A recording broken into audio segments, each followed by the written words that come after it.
Welcome to Nightland Frights, the spooky podcast from Dairyland Frights, where you will run,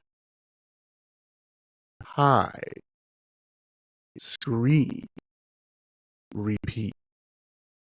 And today, on the spooky podcast of Nightland Frights, we're going to talk about the bizarre case of the Indiana home one priest called a portal to demons. In 2014, Ghost Adventures host Zach Baggins paid $35,000 for a home in Gary, Indiana, believed to be possessed by evil spirits. He had it demolished 2 years later, but the chilling, bizarre mystery surrounding the structure continues to live on despite its destruction. Something was inside that house that had the ability to do things that I have never seen before, things that others carrying the highest form of credibility couldn't explain either. Baggins told the India Star in 2016, there was something there that was very dark, yet highly intelligent and powerful. And quote, Latoya Amons rented the home on Carolina Street and lived there with her 3 children between November 2011 and 2012. She claims their lives were thrown into chaos during their short stay. The trouble, documented in nearly 1,000 pages of official records that include interviews with psychologists and police, began almost right away. A month after the Amons moved in, black flies swarmed the home's porch, even though it was winter and cold outside, the India Star report. We killed them and killed them and killed them, but they kept coming back, said Amon's mother, Rosa Campbell. The 2 women would also hear the sound of footsteps coming from the basement and creaking doors at night, even though nobody was there.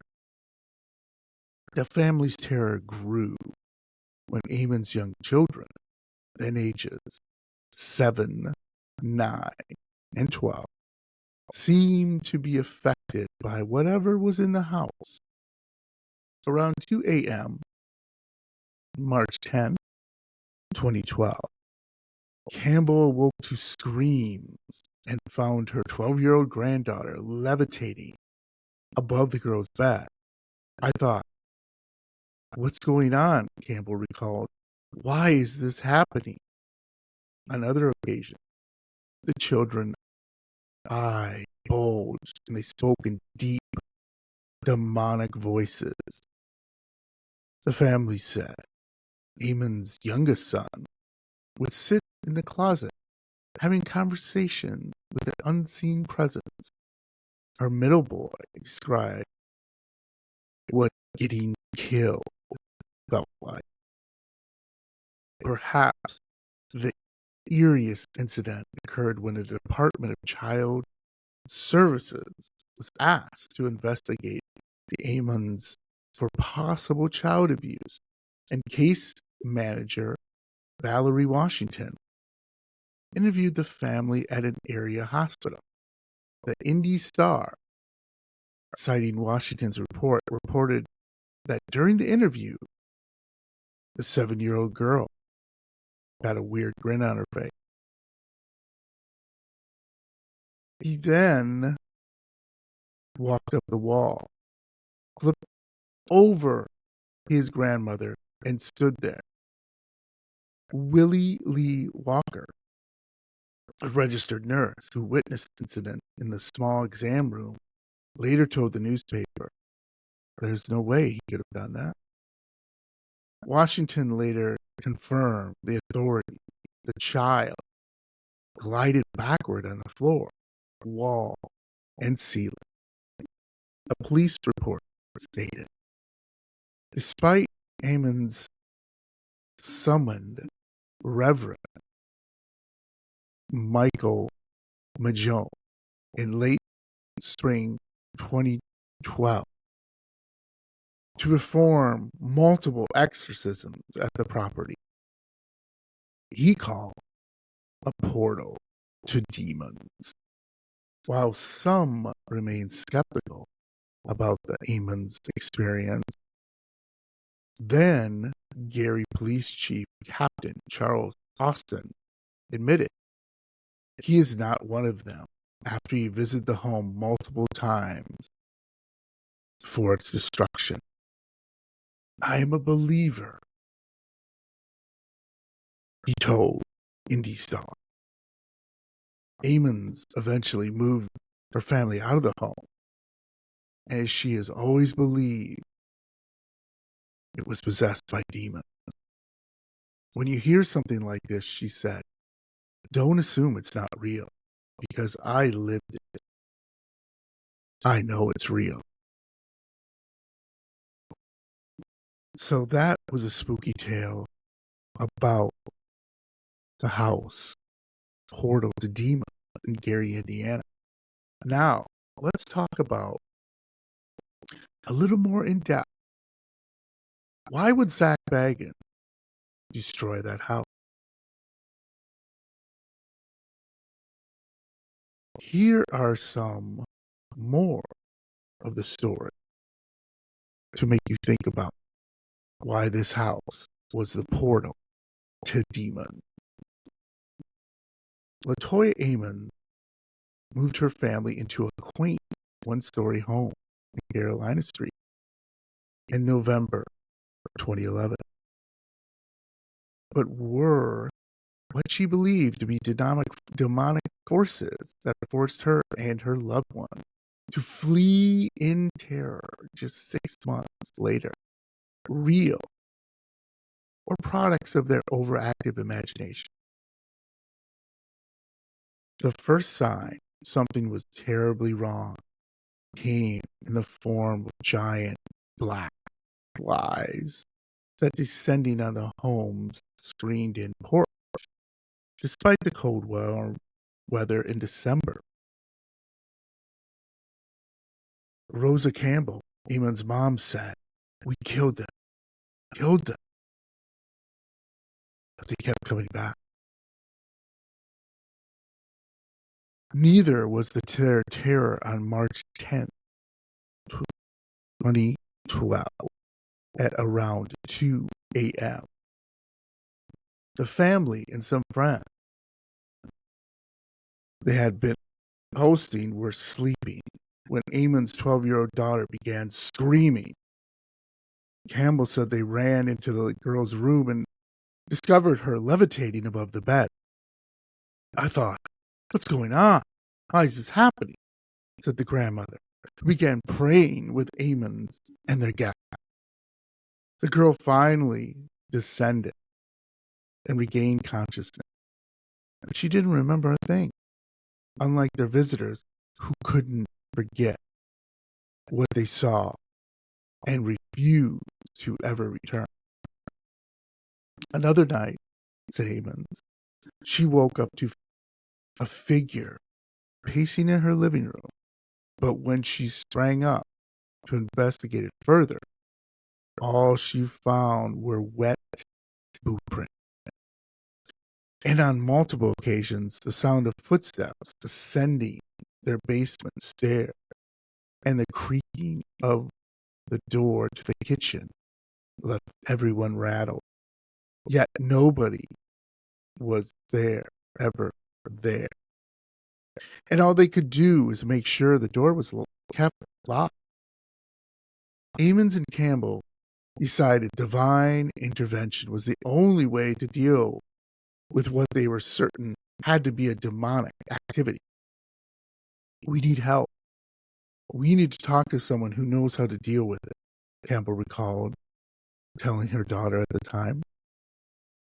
One church they contacted told them the house was possessed by spirits, and they followed advice to clean it with ammonia and bleach before using oil to mark all the doors and windows with crosses. Amons then anointed the kids' hands, feet, and foreheads with the oil. Still desperate, Amons and Campbell contacted a clairvoyant who told them to move because the house was possessed with over 200 demonic entities. Unfortunately, financial issues meant the family couldn't just abandon the rental property so easily. Though they stayed times in a hotel to escape their circumstances. On the advice of the clairvoyant, they burned sage and built an altar holding statues of Mary, Joseph, and Jesus in the basement. With a Bible in hand, Amon also walked through the home and read Psalm 91. You will not fear the terror of night, nor the arrow that flies by day, nor the pestilence that stalks in the darkness, nor the plague that destroys at midday. The frightened family welcomed a days-long lull in the terror. But they said the situation then worsened until the kids became a bigger target. Campbell said her 7-year-old grandson would occasionally sit in a closet, listening to an invisible entity discussing what it was like to die. Another time, he was ejected from a bathroom. The daughter once needed stitches to close a wound caused by a headboard, and she often felt something was restraining and choking her while in bed. On October 19, 2012, Amons and Campbell finally told Dr. Jeffrey Anakoya, their family physician, what was happening. 20 years, and I've never heard anything like that in my life, the doctor told the Indy Star. Of the bizarre stories, he later wrote in medical notes what he termed his family's shared delusions and hallucinations. One person concerned mental issues were at play, and what Amon's kids may be acting for their mom. They contacted the Indiana Department of Child Service to look into the strange situation.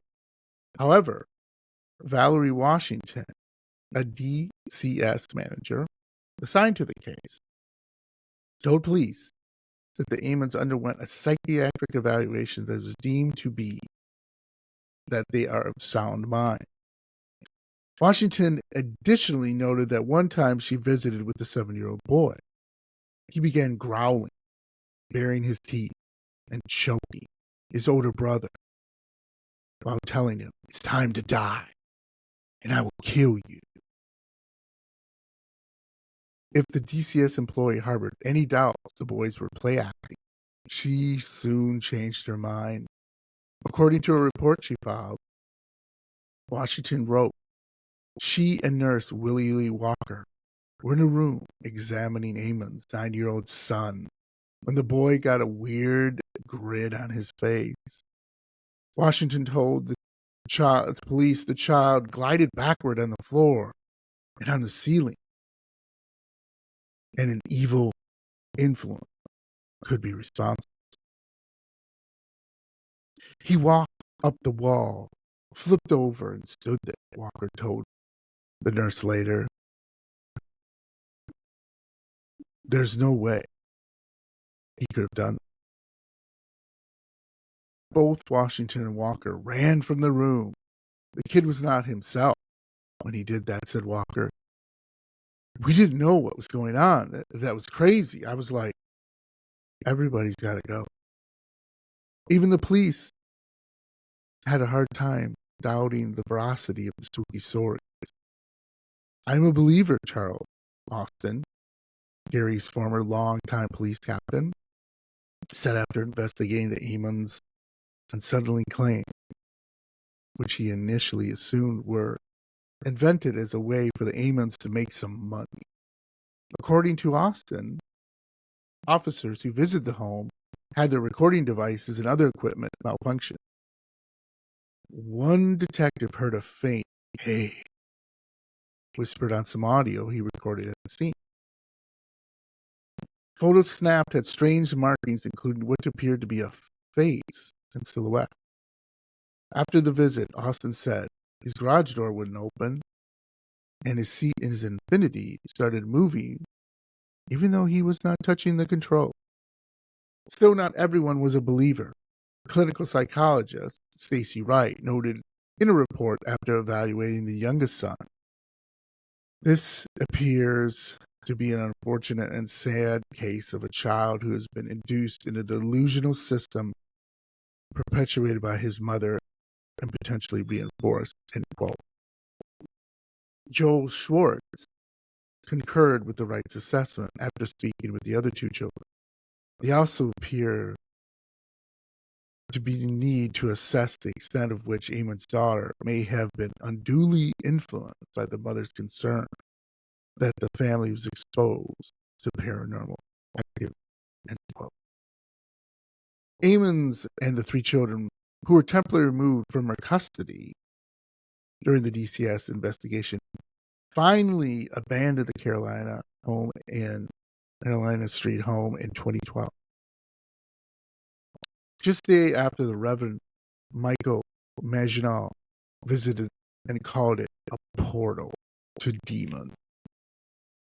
Life for the brood returned to normal. No demonic presence or spirits in the home. Christina Ogier was the DCI case manager who followed up with the reunited Amons, who wrote in 2013. The family is no longer fixated on religion to explain or cope with the children's behavior issue. Zach Bagans, the host and executive producer of Travel Channel's Ghost Adventures, bought the supposedly bedeviled home in 2014 and demolished it 2 years later. Something was inside that house that had the ability to do things I've never seen before. Things that others carrying the highest form of credibility can explain either. Bagans said there was something that was very dark yet highly intelligent part. And Eamon's had a warning for paranormal skeptics. When you hear something like this, doesn't assume it's not real, because I lived it, she said. I know it's real. So, my spooky friends, what do you think? Was there a portal to hell in this house with over 200 demonic spirits? Today, the ground on Carolina Street, people still go to it. Believe it or not, Satanists try to raise Satan himself. Thank you for listening to another episode of Nightland Frights. Again, run, hide, scream, repeat.